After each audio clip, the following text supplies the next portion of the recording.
Alright, that should be a bit better here.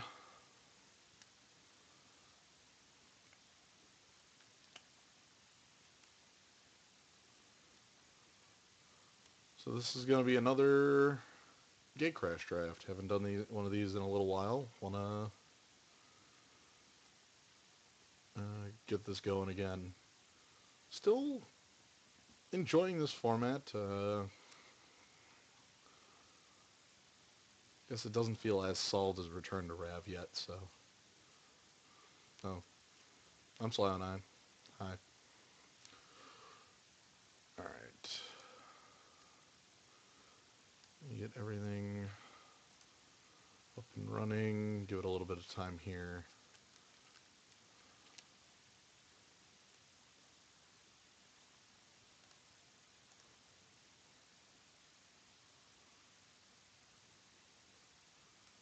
Yeah. So let's get in the queue and get things rolling. Should be moving pretty quick.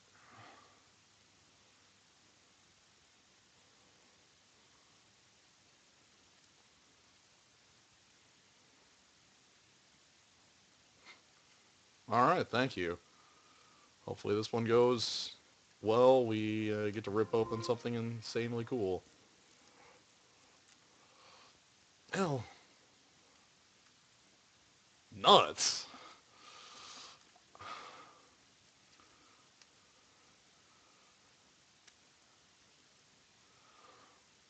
Well, taking a look in here, doesn't look like we've got the nuts Boros going on. That's awesome, though. Did that, I guess, did you get some prize packs out of that one? Or...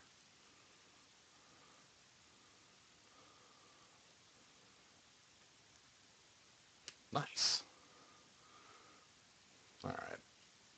Looking in here, Realm Right isn't going to be doing anything for actually drafting. Choices look like Ground Assault, which is a really solid kill spell, and Shamble Shark, which is my favorite buddy in this entire format. I think I want to try out Gruul here, and Ground Assault would be a good splash. So we're going to try that and see where that leads us. So in here...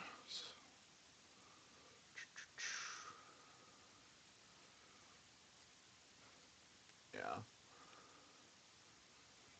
Now, Ground Assault's one of the few cards I feel fine splashing, because if you end up finding it late game, it's still going to be something like 6 to a creature, and you can just take out, their best guy. This one's a little weaker than the previous pack. On the Ground Assault color front, we got Warmind Infantry as a good choice. Other fronts, not really that much else. Metropolis Sprite is okay. Early drops in this format are really at a premium. I'm gonna go with the infantry. Solid creature. Um. Ooh. This time around, Legion Loyalists runs into us. This guy is super solid in any sort of Gruul draft deck. Not as much in Boros, but in Gruul you can end up getting a swing off with him, and then, he's a 1/1, so they end up throwing some, blocker on him, and then you blood rush any creature onto it. So we're going to go with the Legion Loyalist. Act of Treason's another powerful choice. Spy's good as well. Alright, looking at this pack, can see some pretty good Dimir stuff still sticking around. White of Precinct 6 is... Damn, that dude wants you. He's a really, really solid creature for 2. Incursion Specialist is okay. I think Act of Treason is really where I want to be right now. That card gets to steal too many games. Just keep on rolling. I wonder if I can just win off of their guys here if I just keep on swinging out with Act of Treasons. Also, at this point, it's nice to note that I actually am very loosely attached to green if it seems to keep drying up, though usually green and white are the ones that move off. Seeing this late's kind of insane, too. I wonder if I can get the Rakdos special going. Well, there's no guild support, but Spectacle's just kind of unreasonable to be seeing this late. I'll try it out. Act of Treason isn't exactly something that is, hard to come by later. Also, red is completely dead in this pack. However, Gateway Shade's a pretty solid black creature. Illusion's Bracers is funky.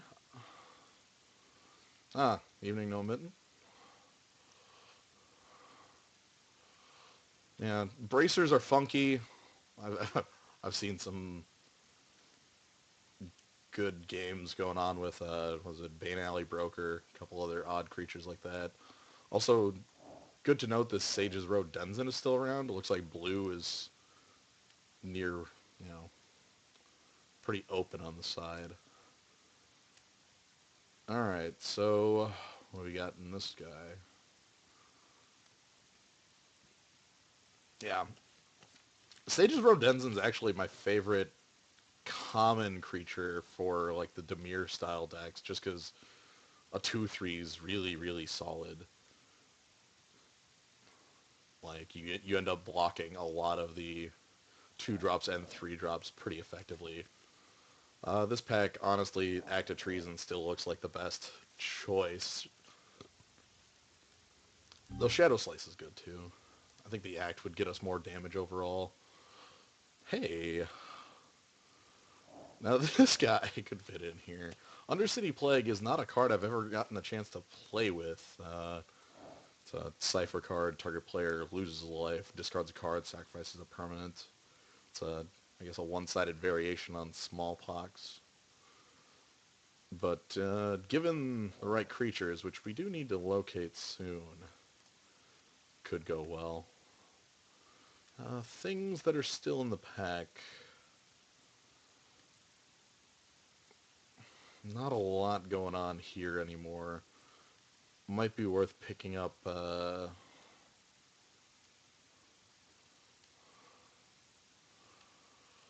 Yeah, if that stays open. Honestly, there's no real other option in here. Might as well keep the options open with that if blue keeps coming up.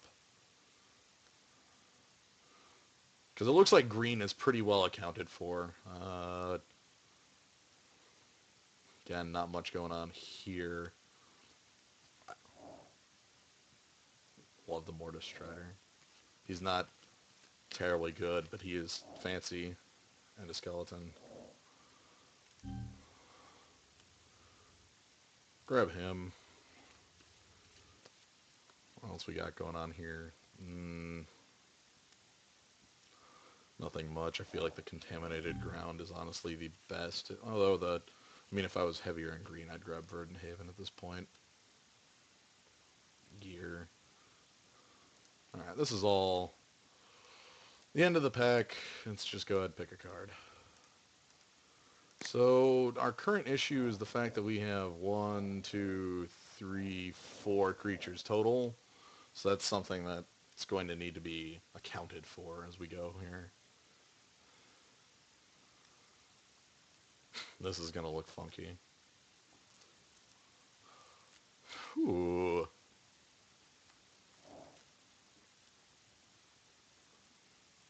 Now, what I was talking about earlier about throwing down, being able to splash green, I mentioned Ground Assault as one of the better splashable cards. This is a hell of a splashable card.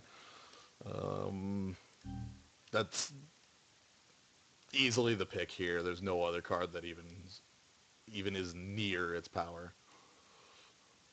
Though, That guy's cool. A lot of neat things in here, but nothing else for us. Clan Defiance it is. See where this leads. Again, we're going to want to focus a little more on creatures in this run through, and realize that we're going to be splashing green, so it's going to be nice to find a Gruul Guildgate at some point. Anyway, looking through here, choices in color, we've got Skinbrand Goblin, solid 2-drop, Scorchwalker, a not as solid 4-drop, but a very solid Blood Rusher, especially with the Loyalist. Pit Fight, which if this were pack 1, I'd feel a little better about taking in the Thrall Parasite. Actually, Thrall Parasite's pretty good, though. I think the Skinbrand Goblin's what this deck needs. We have no creatures at the 2-drop slot. Moving along.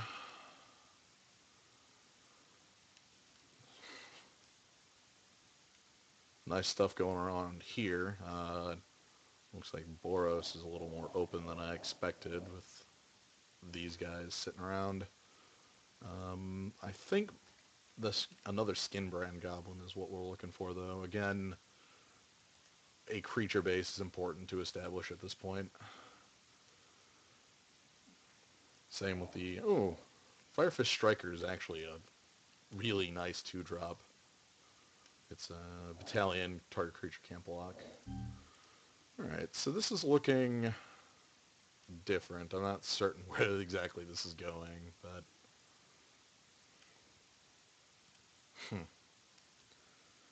This is a bit of a bust of a pack. We got some really... Every single one of these blue cards is nuts. Mind's Eye Drake is really good. There's no real way to lateral in the blue either. That's not happening. Stick with what we got. Grab the Gargoyle.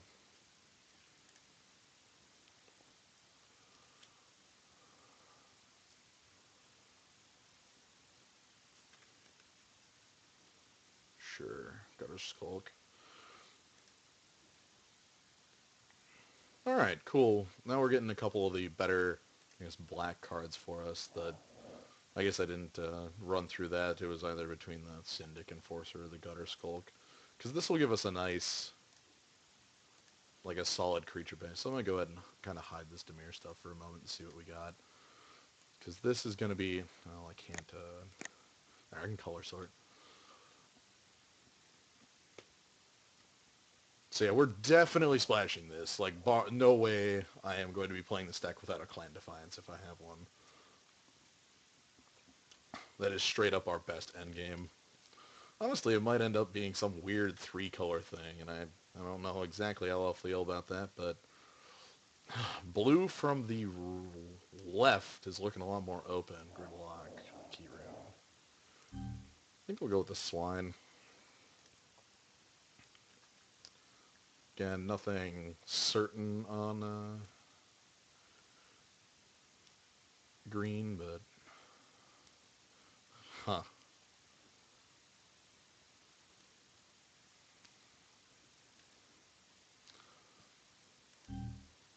Market's the only real thing here, and I say real with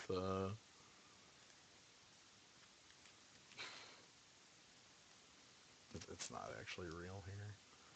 Alright, well, that's the wrong Guildgate. The thing with the black in the deck is that there's not going to be a way to like straight color fix that with Guildgates in the set. The black ones are in white and in blue.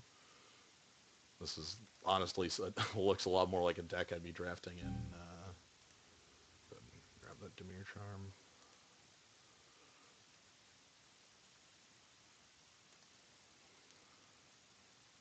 Drafting a Return to Rav with the colors, you'd be playing, rather than Gruul, it would be a Rakdos / Golgari deck. But we'll see where this goes.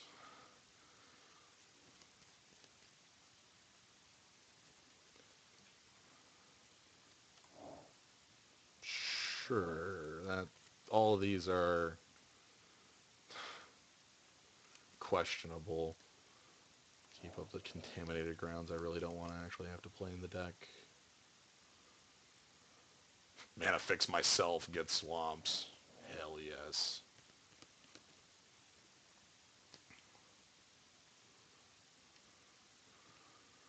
However, on the plus side, with a lot of the cards we've been picking up, the curve is looking a lot better.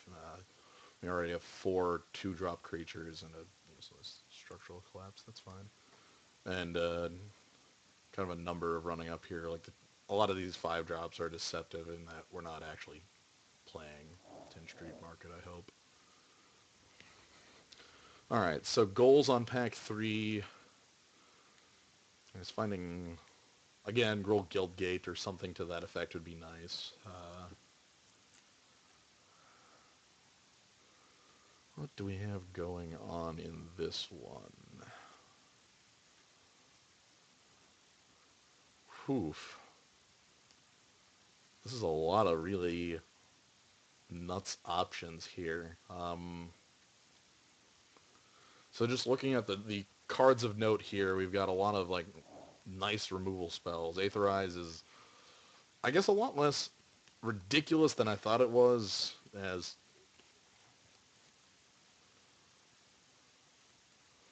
4 mana.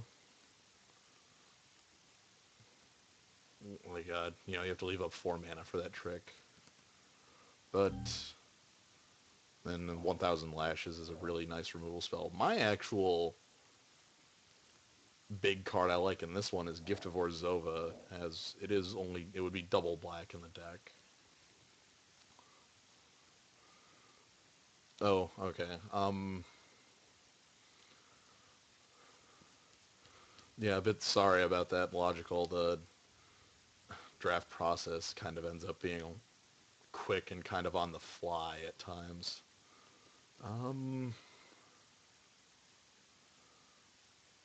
More, I guess the idea with this one ended up being to just building a kind of red-black, the Guildgate. Yeah, building like a red-black aggressive deck with the green being a later splash. The other cards of, like, I'm going to go with this Guildgate because that mana fixing is going to be the most important thing, bar none, for the deck.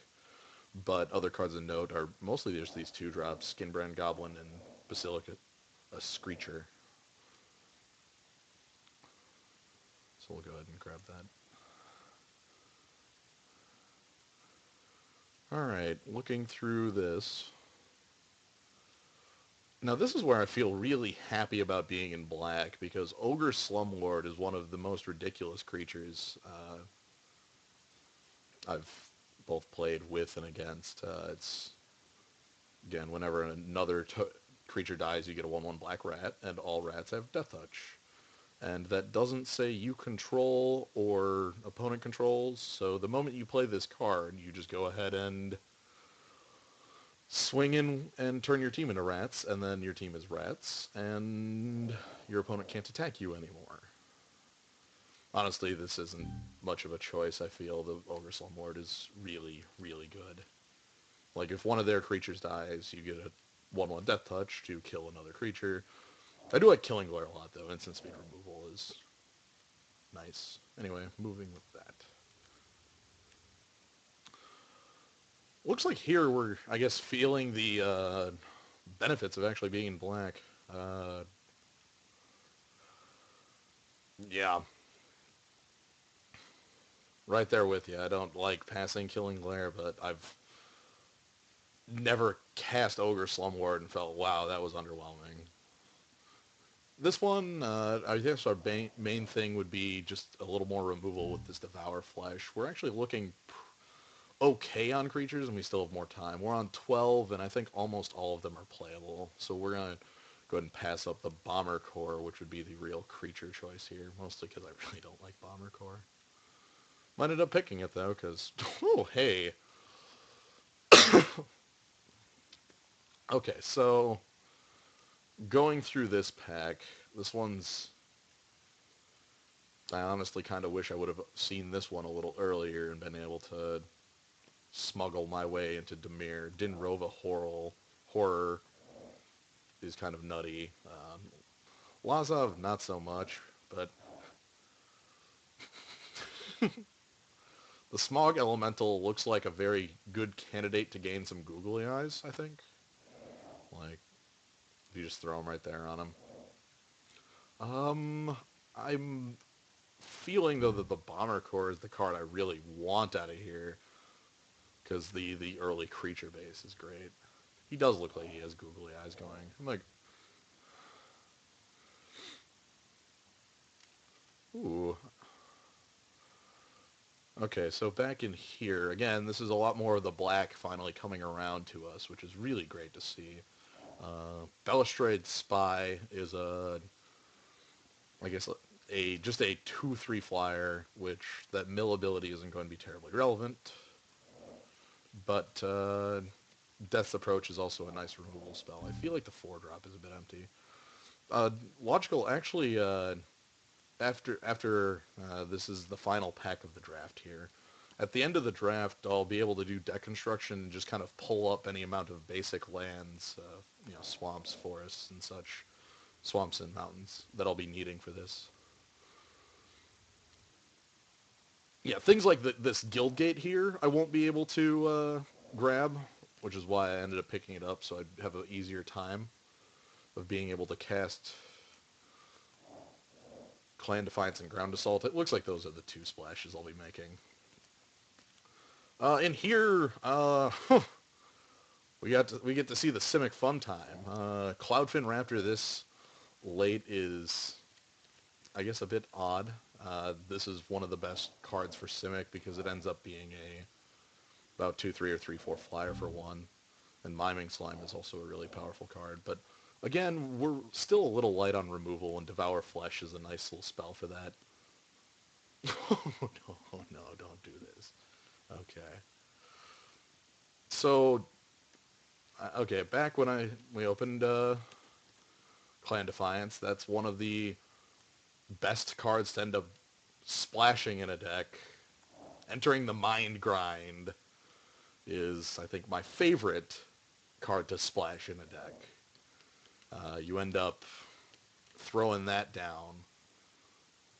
It's a mill until they hit so many lands and they get taken out.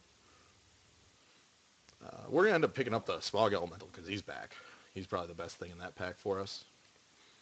But yeah, with the Mind Grind, you end up just kind of playing a slower game, trading off, and then all of a sudden playing this Mind Grind to mill them for 20 cards. And they don't really have an answer to that. And this is kind of amazing to see back around. We're going to go ahead and grab it. Won't be playing it, but it's better to know it's not out there coming around for us. Birdman, man. Not a lot going on here. I think I'll just go ahead and pick the Towering Thunder Fist. Thunder Fist. Creature's not bad. Another late Gateway Shade. Sadly, the Simic Guild Gate isn't as useful for our splash. Yeah. Yep, so at this point, we're not going to be picking much useful things. So Midnight Recovery is one I'll actually play. And as is Shadow Slice, this is actually one of the best cards I could hope for as far as the last pick goes. So yeah, logical. So the way this, I guess, worked or has gone now, I skipped a Flail Mountain.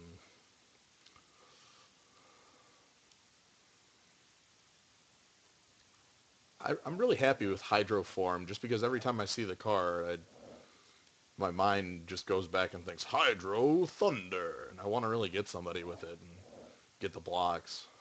Anyway, so what we did is we opened up 3 packs, one at a time. You take a card out of the pack and pass them to the next player on your left. The player on your right passes their cards after they've picked one. And you go ahead and do this, and after you've done 3 packs, switching the side that you're passing them, passing to the left, passing to the right, and then passing to the left.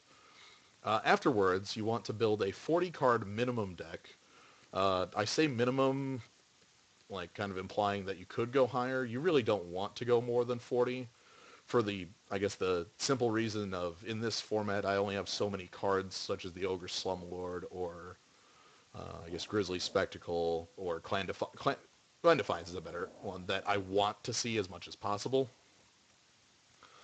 Honestly, I really like going any higher than 40. I've done 41.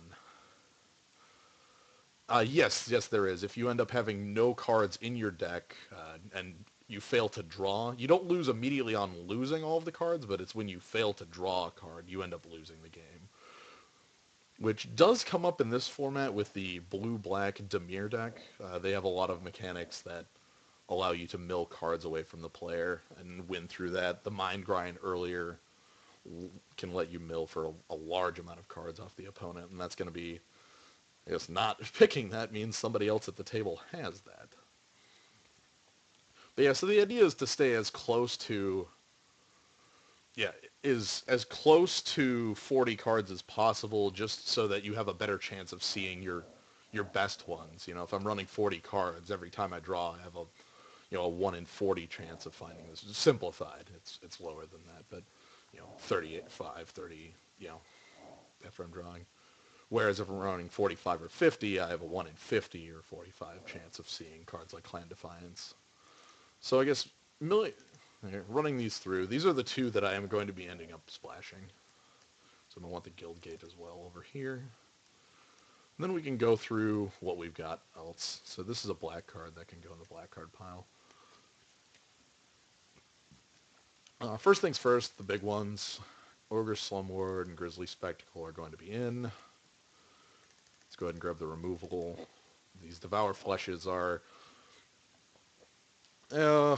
not the best sort of removal spell. They get to gain life off the toughness of the creature, but I would much rather them not have the creature at the end of the day. Let's pick up our 2-drop squad, the Striker, Bomber, Skinbrand Goblins, Legion Loyalists, Infantry.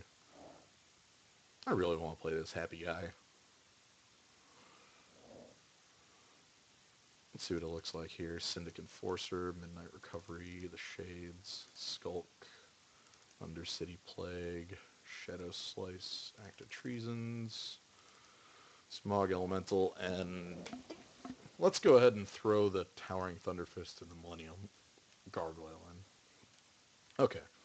So at this point, you can see right here at this spot here, we are at 27 of 40 cards.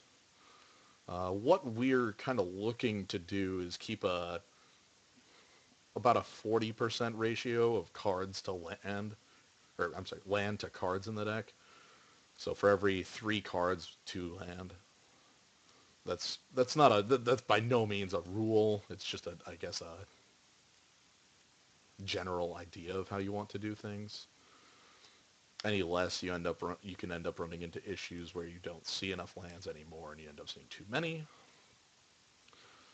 The big thing here, I guess, is going to be looking at that curve, which this is exactly what I want to see in a mana curve here. So because we have one Girl Guild Gate in here, we're going to want to cut 3 cards from the deck. And this is where this will get a little dicey. I don't really want to cut anything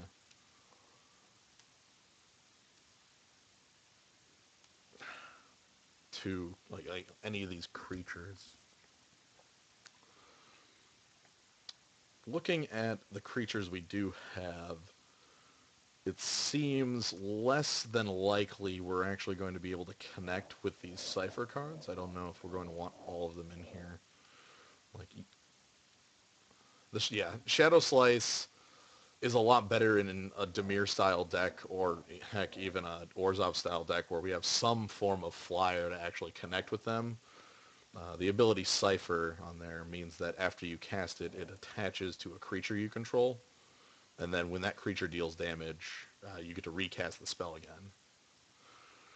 However, looking at this list of creatures we have, ground creature, ground 2/2, ground 2/1, ground 1/2, creature on the ground, there's 1 flyer, there's 2 flyers.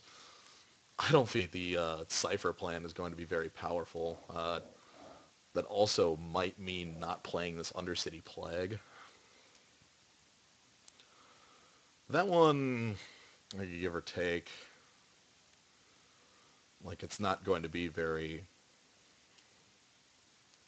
huge to get off. Again, we only have, that's if we're playing Millennial Gargoyle, about 2 flyers, and then the Gift of Orzhova, 3 flyers, sorry, Balustrade Spy, the Smog Elemental. So I think that the Plague is going to go as well. However, Midnight Recovery is a Cypher card I'm happy to keep in here, just for the sheer fact of the recovery factor it gives to us. If we can get it on, we get to return a creature from our graveyard to hand, and if we can power that onto any sort of creature that's difficult to block, even like a Gateway Shade, that would eat one of their creatures because of how large it gets, or a Spy, that would be nice. I feel like the Millennial Gargoyle is the real card I'm not happy with seeing in this here. So this brings us down to 24 cards here. So the Gruul Guildgate, and the rest of those are creatures and spells. So at this point, I want to go ahead and take a look at what we have for mana, what I'm going to want to end up playing. It looks like black is our heavier color. We've got 1, 2, 3, 4 cards that require double black, though red is still important for our early game. Almost every creature we have for early requires it. We have 16 slots left over for land, and I would feel happy to play a second green source just in case for Clan Defiance and Ground Assault. So I feel like what I'll end up doing is I'll go ahead and grab a forest from this little AND plan.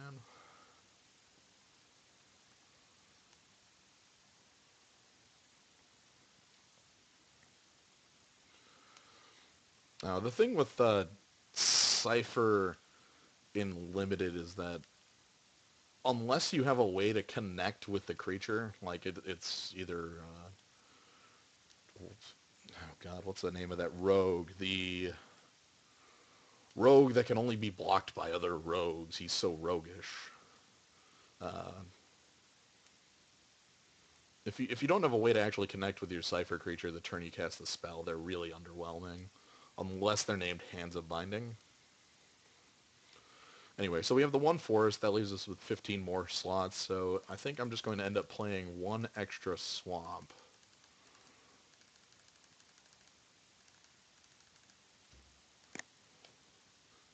And call that good. Now, everything else looks alright. This could be... I'm not going to want... This is probably the second oddest or maybe the draft deck I've ever had in this format. Drafting a completely non-existent guild in the format isn't something to do, but... it can happen. Yeah, with Hands of Binding, it's a 2-mana spell. I guess I don't have one here to show, but it's one in a blue. Tap target creature. It doesn't untap next turn, and then it has the Cypher ability, which you place it on a creature, and then that creature gets to cast it if it hits. And at 2 mana, that's already fine. There are a couple other cards that are playable at 2 or 3 mana, Frost Breath or that sort of effect that do that, and it can keep a creature just kind of tapped out for 2. I don't know. If you're going the Dimir Mill plan, you're not... I never really feel as much you're focusing on like Paranoid Delusion as much as like Sage's Road Denizen and like Undercity Informant loops. Undercity Informer lets you sacrifice a creature to mill a player until they hit a land, and if you have something like Mortis Strider, which keeps coming back.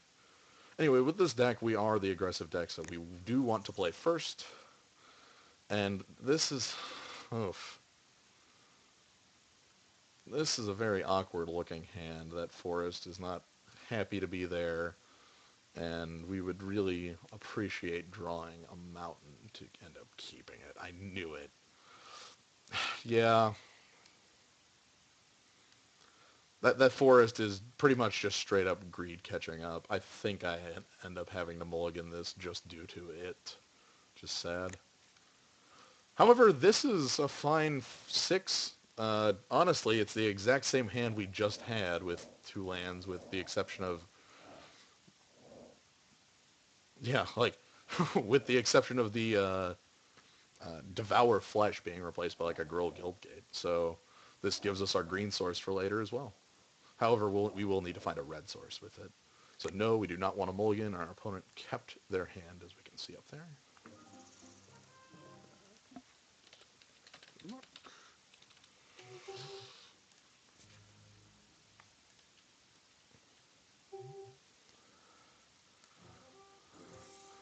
Alright, so we're going to get off to a nice start.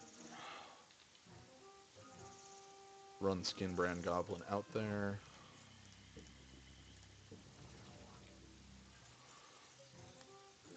And honestly, this hand is very straightforward. There's not a lot of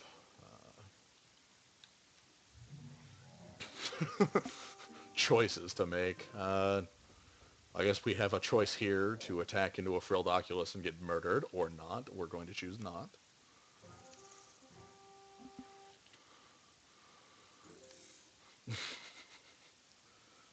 This guy is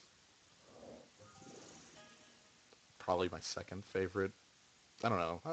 Simic has a lot of good commons. I guess the point I want to get across here. Frilled Oculus, Drakewing Krasis, Shamble Shark. It's great. So he's just going to be holding back with this. It does.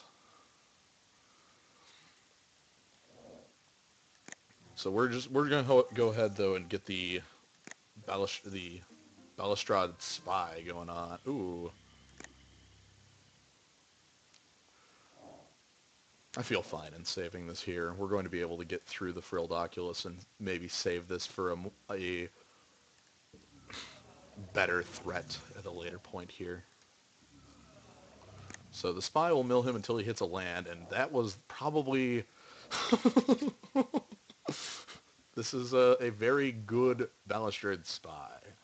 He's a hero, and got rid of the Mind Grind, which I mentioned earlier is a very great splash, which it looks like he's doing. The Shamble Shark and the Guild Mage. Nuts.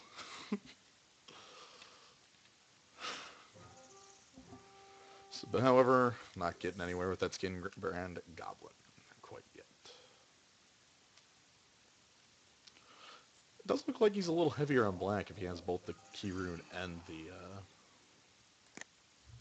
a Swamp, though he could be doing the same thing as we are. Okay.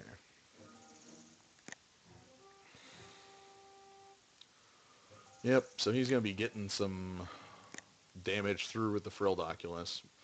We could block it, you know,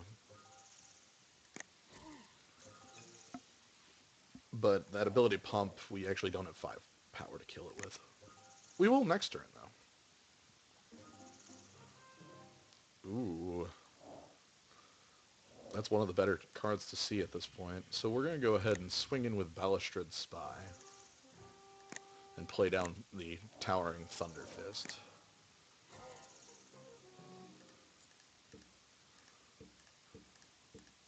So far, this is looking pretty solid. If he wanted, he could start getting in with the Dimir Key Rune. It does become a 2/2 unblockable. Ah, okay. I was thinking he was holding a Shamble Shark. So Simic Charm is... He's got a lot of just 2-mana very powerful spells here. Hey! Looks like he picked him up. So, I guess now I can kind of give the run-through on Lazav. The way he works is that whenever a creature goes to my yard at all, he can just copy it. So, because he's got the Sage's Robe Denizen, this could end up nasty. However, the 2 largest creatures in our entire deck are right here. So, I mean, we're not... Nothing's really happening. I'm not really sure why he didn't swing in with Sage's Row there. I guess he wants to leave that back as a blocker. It's a free 2 damage. You probably should just take advantage of it.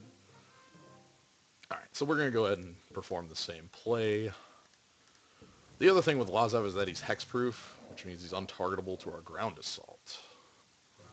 So we're going to have to find a real answer here to him if he turns into anything threatening. At this point, our opponent's getting low on cards, and the Frilled Oculuses are a lot less relevant with the Towering Thunderfist out. Ah, he's just being a real buddy here, getting all these lands out of our way. He'll probably start swinging in with that Dimir Key Rune at this point. Yep. That is a 2/2 unblockable. So at this point, we're just trading back 2 damage for a while.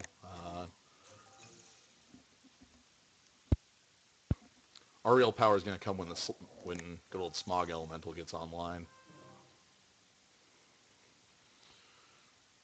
Alright, Devour Flesh. Okay, there's no reason to swing with a Towering Thunderfist here. Because of him having the Frilled Oculus and this up, he can go ahead and trade off the Frilled Oculus and any other creature to take it down, and that's not a trade I want to give him the option to take. It's just too good for us. This thing's too important as a blocker. Bomber Core is not going to be very important, but it could help us later if there's a race situation on. The Devour Flesh could also do the same.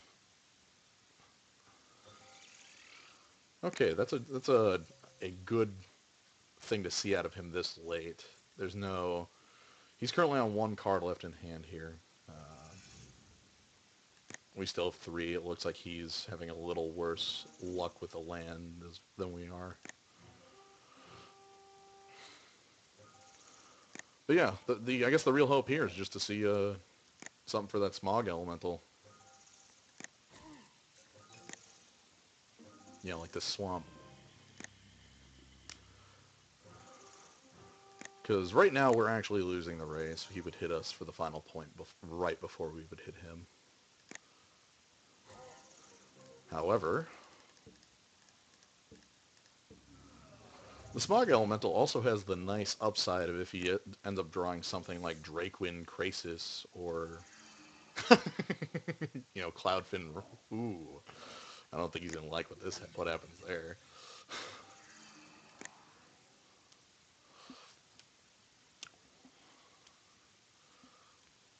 Yeah, things like that. The Cloudfin Raptor, or a lot of the Simic commons just get turned off completely by the Smog Elemental. Huge bonus for us. Another thing to note, Abyss, I guess the idea to casting that would be to trigger the Sage's Row Denzin and try to find a flyer or something, a better creature for Lazav. Honestly, all he's seen off that is some doubles. He's seen a couple pairs of mountain, pair of swamp, pair of Actitrees. So he's not really getting much out of it. So yeah, at this point we're going to go ahead and start giving them the beatdown and put us on the offensive. They certainly are.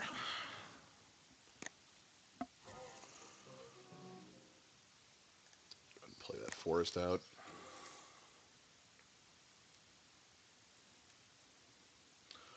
The other trick, as I mentioned earlier, if he is trying to get something with this Sage's Row Denzin, there's nothing left. We established quite earlier, there are no other flyers in the deck. There's just these 2.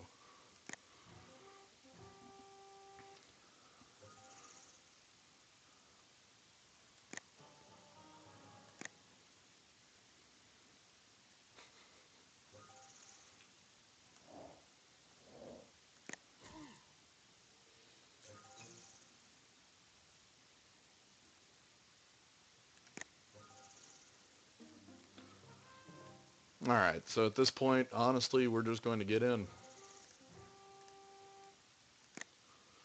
He's going to be... hit down to 2, and if he has nothing to stop us at this point, he just gets taken out. He might be holding Mystic Genesis here.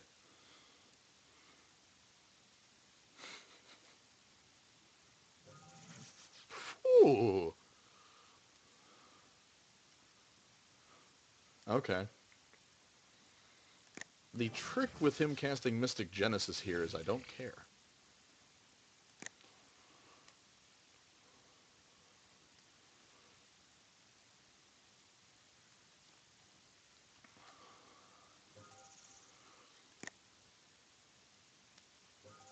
So I'm going to go ahead and, while I've got the moment,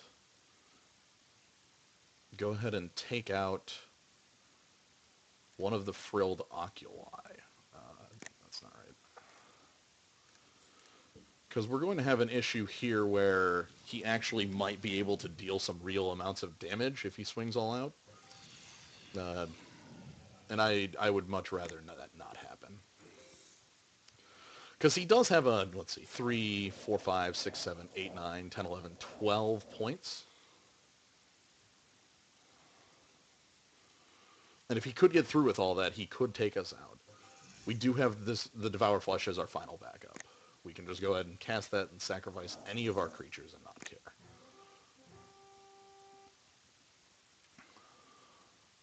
So he's going to use his Lazav copy to make us unable to block with the Towering Fist. And we'll go ahead and give the blocks on here and actually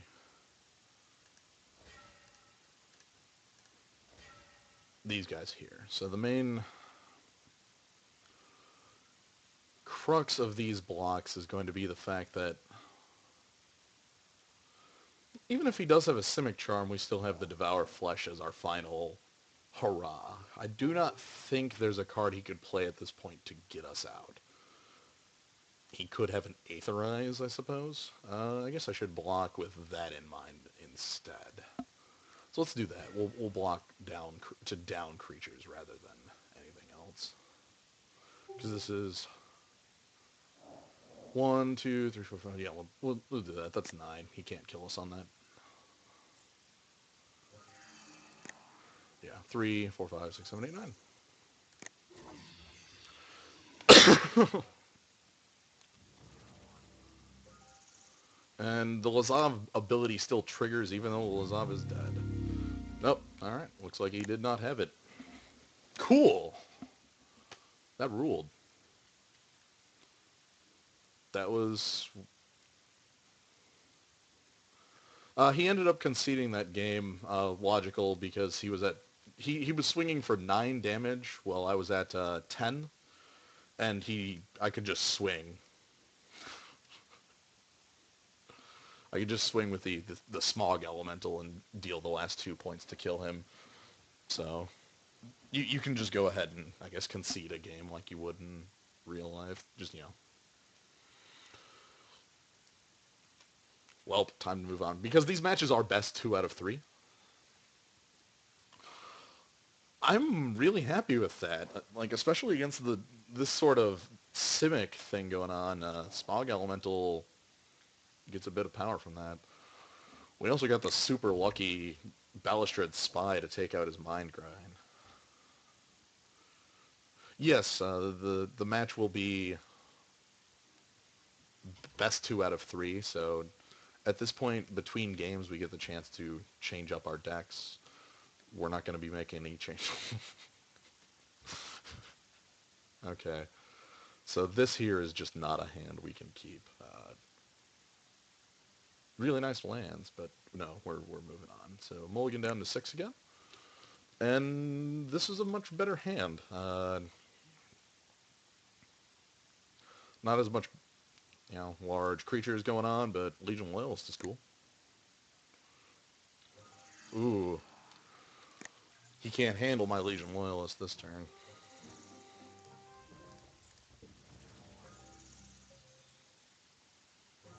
Get in.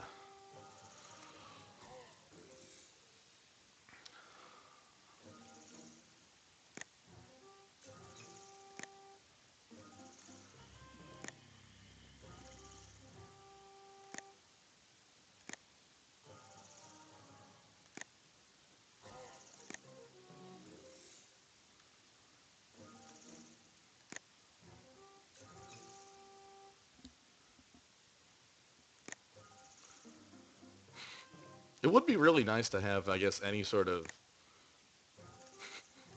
actual aggressiveness going on here, but I will accept what we have. Like, it looks like we're both just stuck on our one drops and not moving anywhere. Alright, so I'm going to go ahead and take this moment to cast Devour Flesh at him. He'll be forced to sack the Cloudfin Raptor and only gain 1 life. Not evolve it. Still think I might just Grizzly Spectacle. Yeah. You know what? Sure. Please move out of the way. Legion Loyalist has some work to do. So, wow, that looks really important to me here. From what I'm seeing, I see Black Mana Source, and Black Mana Source, which, if I had to guess, he might have an issue without Black Mana. Lazav is very mana intensive. Yep. Okay, so he's got Satan. Oh no. The real blocker. Alright, at this point we are forced to kind of play a more defensive game and kind of hope we see something like Smog, Elemental, or the like.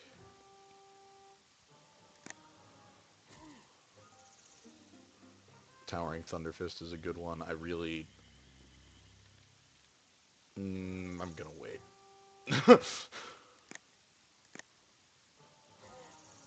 I'm just gonna wait.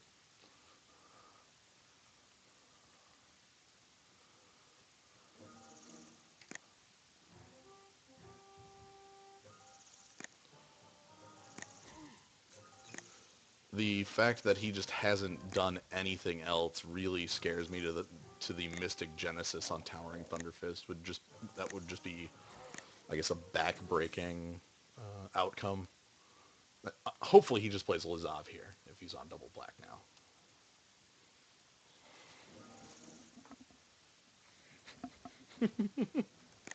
He has taken he has taken 6 damage to the Legion Loyalist.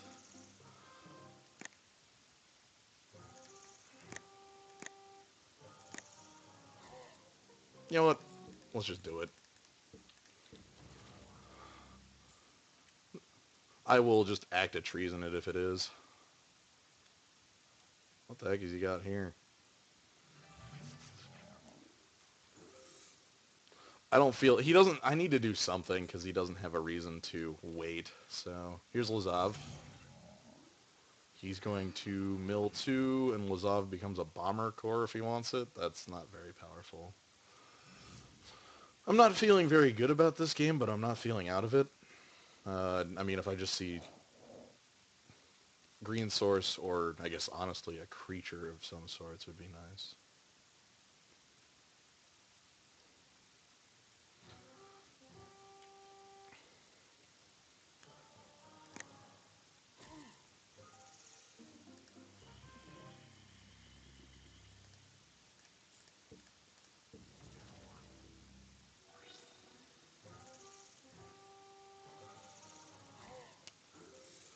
Yeah, we're actually just dead here. That's fine.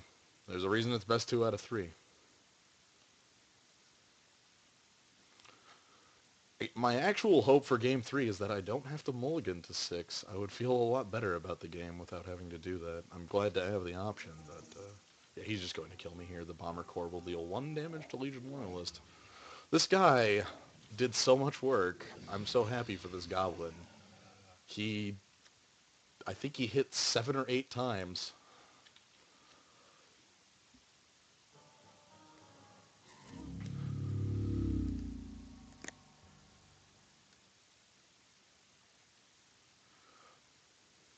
Alright, so what we'll go for here, there's no real changes that could be made on the sideboard that really make me feel good about them, so we'll keep with what we got.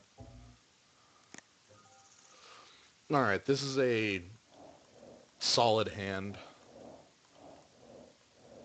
Syndicate Enforcer's got Extort, which is one of my favorite abilities in this limited format.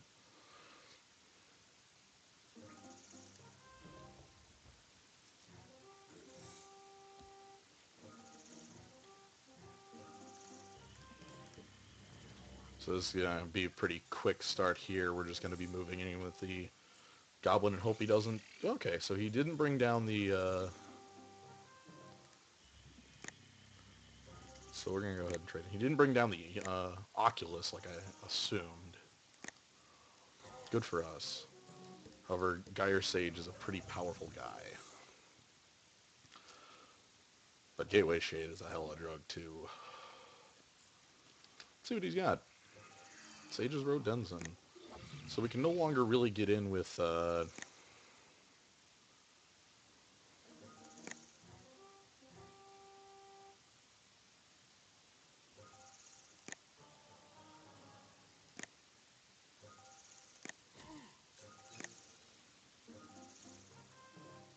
Alright. Ooh. So the thing with Gateway Shade is we're going to swing here, and he's, forced not to block here.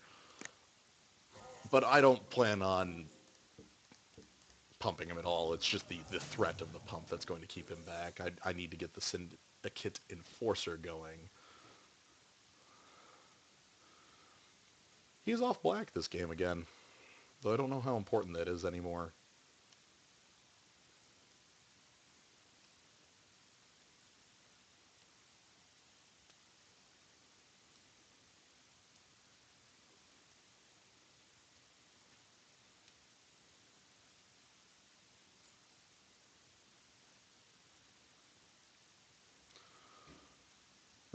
This Geyer Sage is going to be a bit of a threat as well.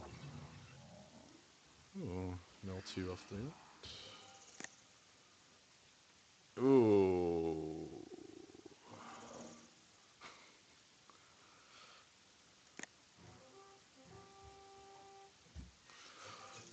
Well, we did the same thing to him in game 1, so it's only fair that he gets us back. At this point, there's no point in trying to swing with this Gateway Shade with the Frilled Oculus, and he will just get eaten. However, we can start running the Syndicate here.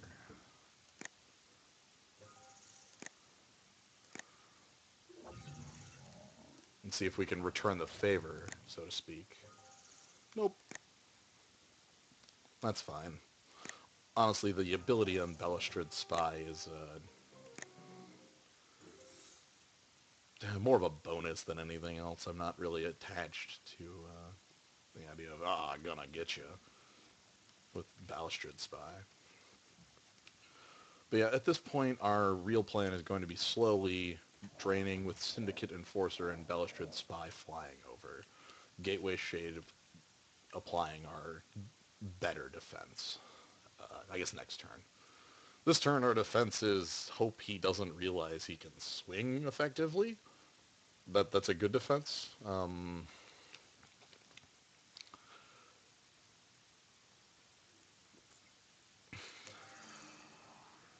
Okay, Metropolis Sprite. He's going to get another... I'm also a little scared of that, what's its name out of him? The Mind Grind at this point. He's got 1 mountain plus another 6 gone. I've got 10 lands left in my deck, and if he can get this Geyer Sage going...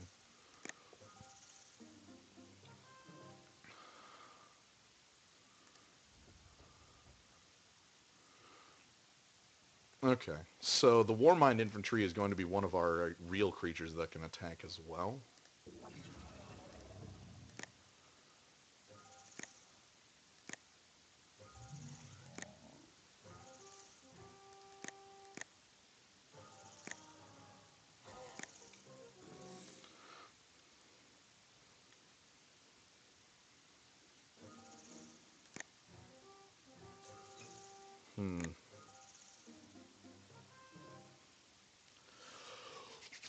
Ooh.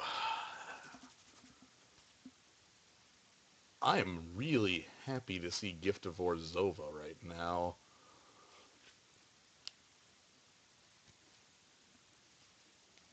The real question is what I actually want to do it on. If I want to save it for...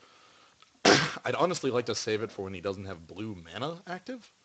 A Simic Charm on on the card I play it on would be bad. I'm going to go with bad.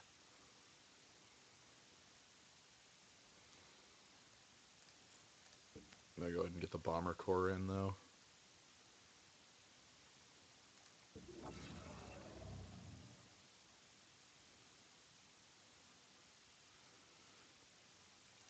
Yeah, the big thing here is that if I could actually get down this Gift of Orzhova, like at some point he's going to have to cast a blue spell, right?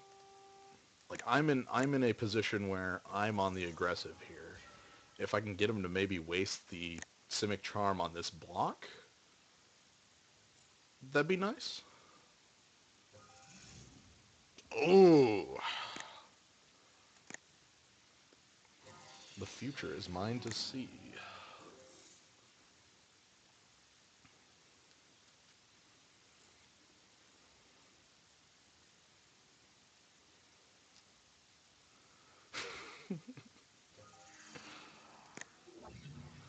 Alright. I guess the real question is if he's going to start Keymaster Rogue milling me. That's a strategy I've implemented in a couple games of my own. Nope, it looks like he's picking up the, oh. Haha.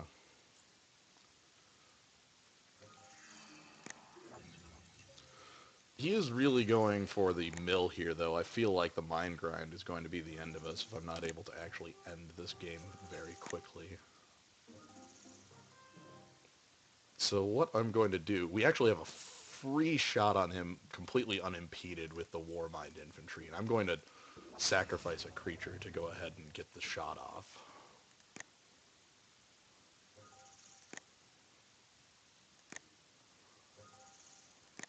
I'm actually going to sacrifice multiple creatures for this free shot.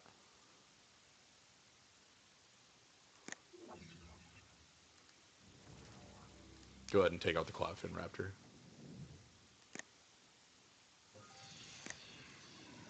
Oh, I didn't throw it down after combat there, just so I would be able to extort off it. I'm really hoping to get these extra points. Like right now, I'm actually going to go ahead and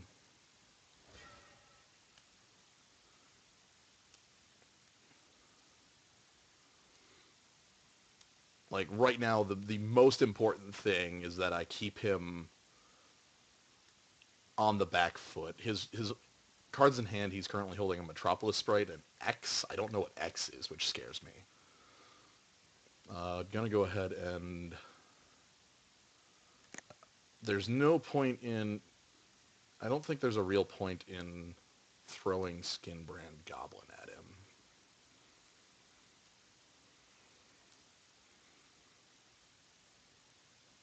You know, actually, yeah, let's do it.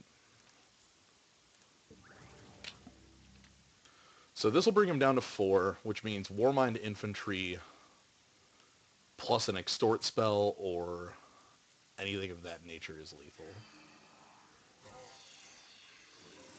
Yeah, we're on 29, and honestly, the way we could lose this game is through getting milled out. That is...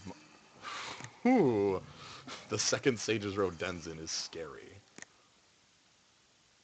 And there goes our 2 real removal spells there. Yeah, we're starting to run out of cards in deck. I guess the best possible top deck at this point would be anything to actually kill off Metropolis Sprite. Like, anything at all would be the, you know.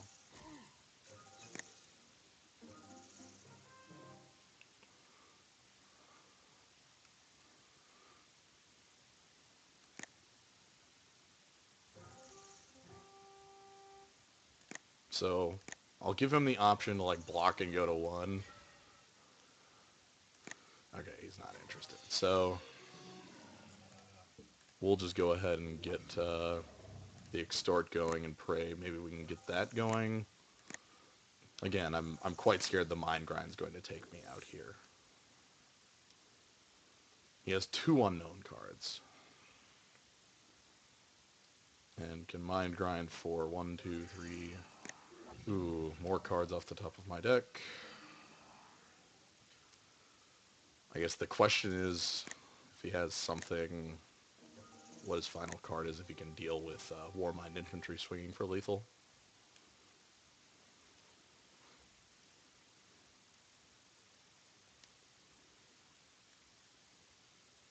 Yeah.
All right. Let's see what his final hurrah is here.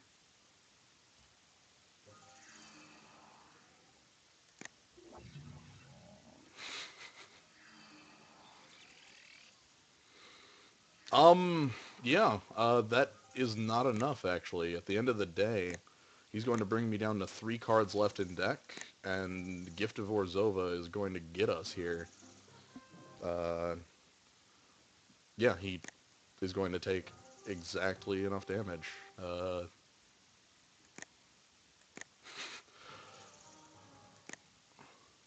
That is a nuts close game. Yeah, we are on 2 cards left in deck at this point. So yeah. Um, okay. Give me a moment here. I'm going to have to pull the stream down for just a second in between rounds here while we do some changes. So just a moment. I'll be right